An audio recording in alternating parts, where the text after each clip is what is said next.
Hello everyone, today I'd like to show a new game called Kerbal Space Program. This game is about sending this little green guy with a custom-built rocket right into space and to other planets and moons. Sounds easy, but it is very challenging because the physics in that game are really realistic and accurate. And yeah, the game is developed by a small independent studio called Squad. And we're still in alpha version 0.18.1, released last week, I think. And if you like to buy the alpha version, it's cost around 23 euros. Visit kerbalspaceprogram.com. There's also a demo for free, and the version 0.12 or 0.13 is there as download for free. So Squad releasing the game the same way like Minecraft, basically, as you can see. Okay, let's start the game.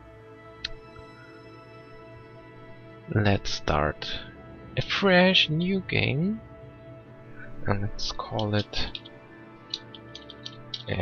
Auriga Place. Alright, and the problem with the new version is they added so many features and changed so many things that it is like a whole new game. So I need to find back my way into space by myself.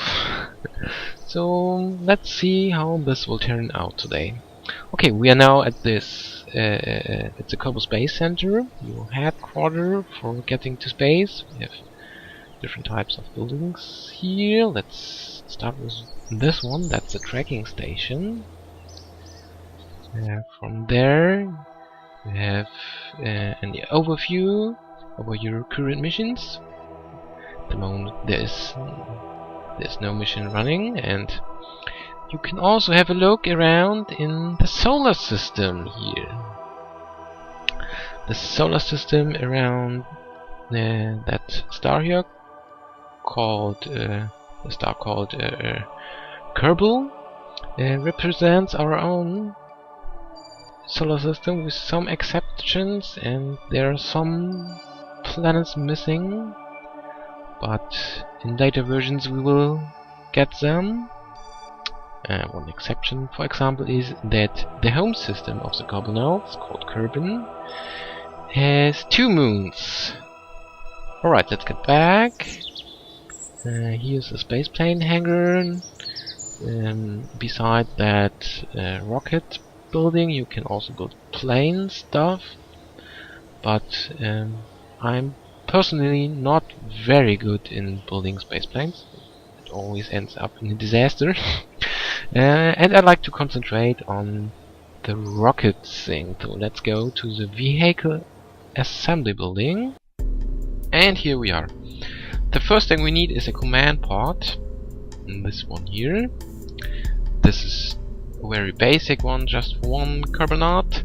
And the second thing we need is a parachute. On the left side you'll find a menu with all the different parts, and in the upper left there are tabs with all the different kind of parts. And so we need a parachute, so we go to utility and take the small one and mounting it on the top. Alright, now we can get back safe to the planet's surface.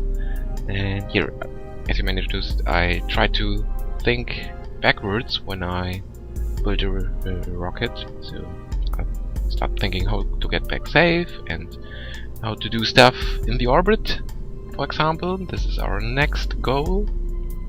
So for that, at first we need a decoupler. Find it here, and we'll mount it below the command pod. And yeah, what does the decoupler exactly do? It separates the whole rocket in different stages. So every time when we're pressing space, it will eject everything that is mounted below, because we will not get back with the whole orbiter in the atmosphere, just with the command pod. Alright, and the next thing we need is something to get better control of our spacecraft, and this will be the SES module. It stabilizes our flight path. Imagine it like a gyro that stabilizes our vessel. And there's also an advanced version, advanced SAS, doing pretty much the same, but it also have some basic autopilot capabilities. So what does that mean?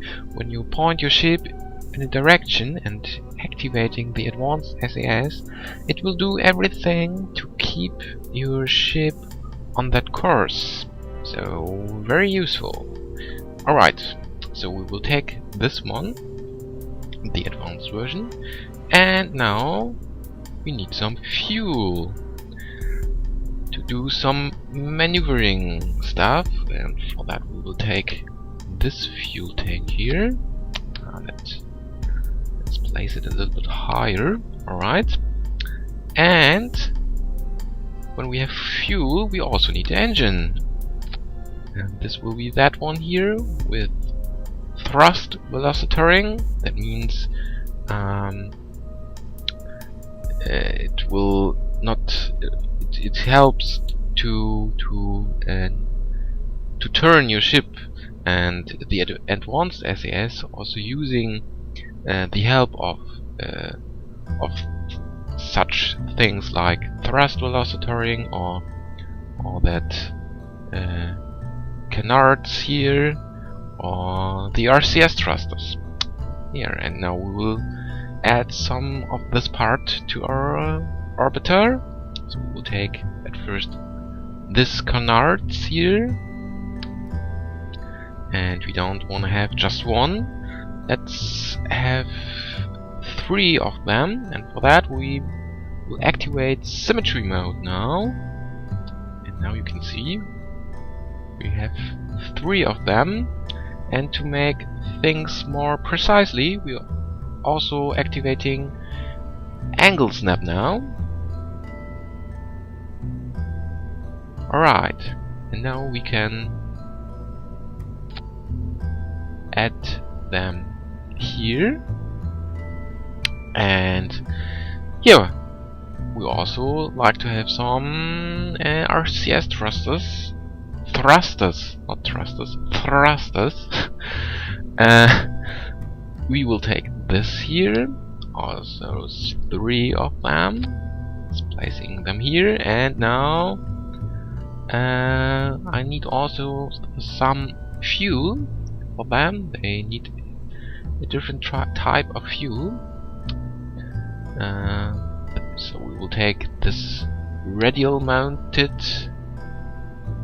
RTS thrusters fuel tank, and we're placing them right here. Okay, and let's also put some more new stuff on that orbiter. Let's have some lights, for example. Where they are? Here. This is here, there.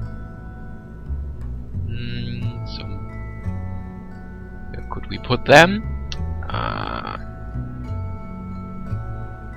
Let's put them down here. With WASD you can rotate parts,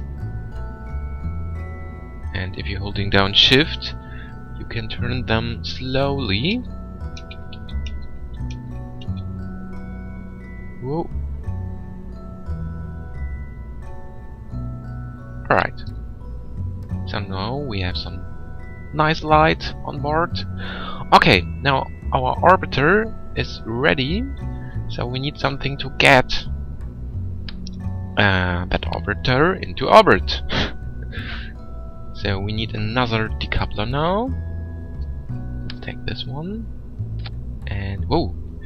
This is a new feature I really like. Now the decoupler automatically covers the engine.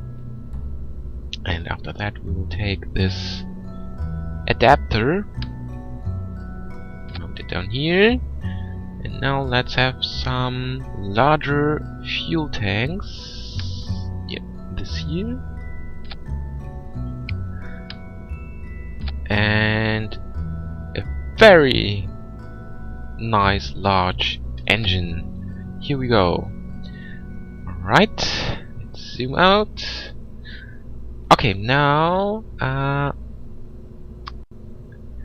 let's make our construction a little bit more stable. This part here is usually a very weak spot, so our rocket could break into pieces. So for that we will stabilize things with that strut connector here. It's like it's creating. Let's zoom in again. It's creating some kind of additional connection. So let's connect this, and let's connect that. Right. Okay. I think we don't have enough power to get to the orbit, so we need some additional thrust. And for that, we will now mount where they are. A radial decoupler, working the same way like the other decouplers we have used so far. They are mounted radially. Okay, and we will place some where they are, some solid rocket fuel boosters. Solid fuel boosters to gain more speed right after launch. Alright, here they are. And another thing I'd like is to have some additional winglets or canards to have better control of our missile as long we are in the atmosphere. Rocket, not missile, rocket. Basically the canards or winglets and all that stuff is for control your vessel in atmosphere, and the RCS maneuvering engines are for control in space. Sounds logical.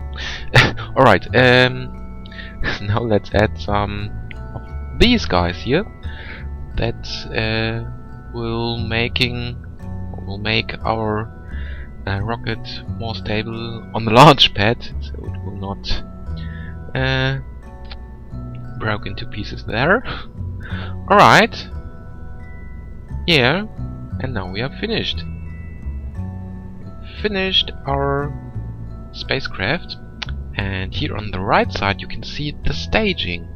So all that decouplers separates the rocket in different stages, and now you can rearrange it. So as you can see, we have in the lower stage we have the solid fuel boosters.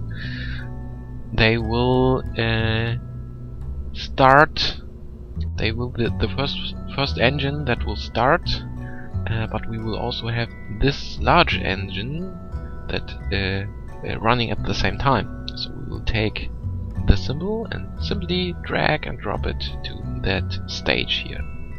It's alright. When the first time we're pressing space, the main engine and the solid rocket boosters light up, and the next time we're pressing space, the solid rocket boosters will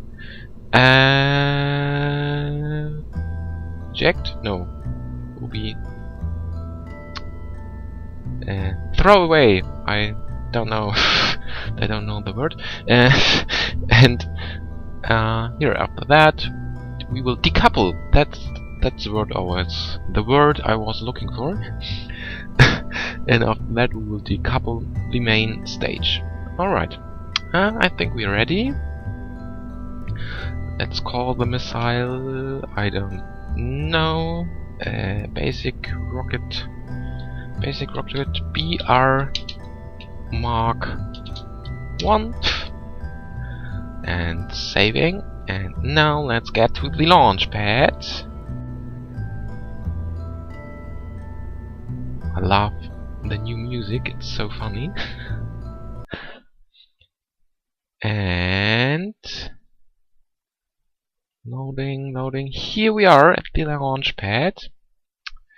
Here, and before I launch, what will happen right after the launch is soon have proper speed and altitude. I will start to turn to bring our rocket in a horizontal position called the gravity turn. I will turn in 90 degrees direction here. You can see the 90-degree mark here on the nav ball. Yeah, and that will get us hopefully in orbit. So now let's throttle up, pressing T for activating the SAS. And now, did I forget something? No. 3, 2, 1, go! Here we are. Whoa! Speedy lift up.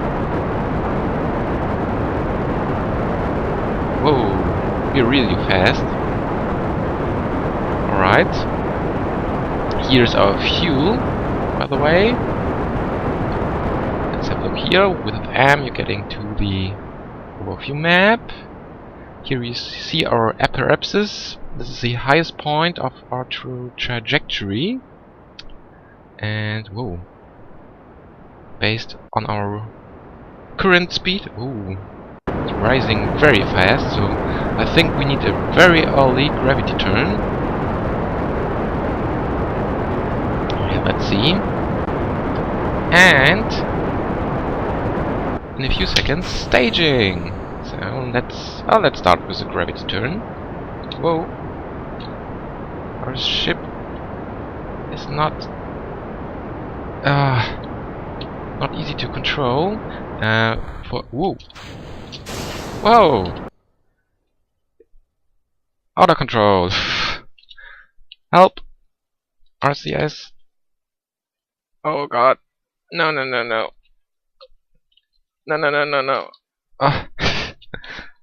Help. Okay, alright, we got it. Need to get back to the 90-degree mark. Activating the SAS. Whoa. We need to get speed. Alright. Ooh. Oh, where's our alright. No.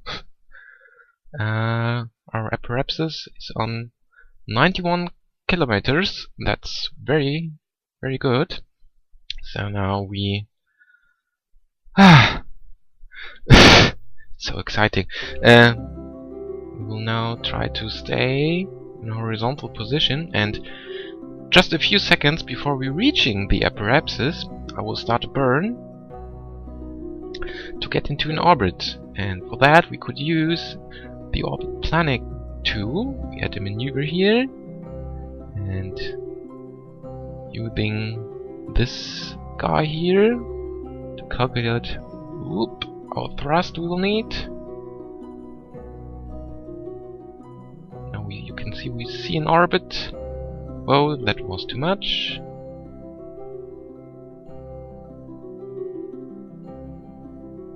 Where is the apoapsis now? 110.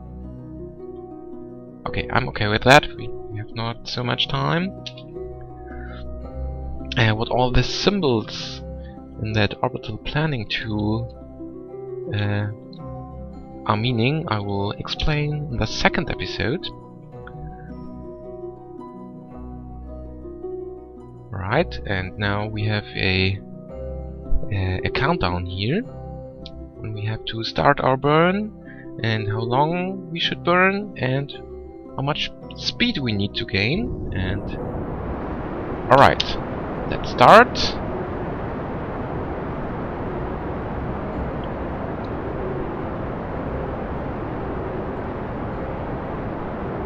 And yeah, and as you may notice, I toggled the SAS during our liftoff, and with holding down F you can temporarily deactivate the SAS.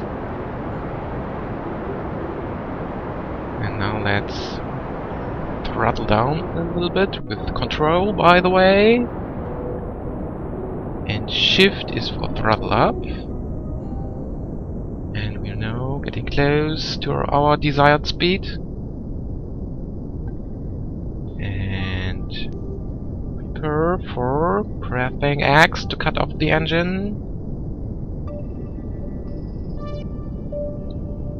Cut off. Alright. And here we are. We are now in space. Let's have a look. If it is right. Yeah, almost. Oh, our periapsis is not very good. I think we missed the perfect point for burn, so we need some additional burn. The periapsis is the lowest point of our orbit, and it is just 65 kilometers above the surface. And the problem is that the atmosphere of Kerbin starts at 68 kilometers. So we would have an accidentally re-entry. So now I correct this. I've corrected this. Yes. Alright. Whoa. That's not a very nice orbit, or even the whole takeoff was very strange. Yeah, but we are there. Now switch on the lights. Here, I think now that's enough for the first episode of that game. In the next episode I'd like to explain how navigation and maneuvering in the orbit is working. And there you will, I think you will understand what I've did with all that, with that indicator and markers here, and what all the stuff here on the nav ball is for. Yeah. Until then, hopefully you enjoyed our little adventure. Thank you very much for watching, and goodbye.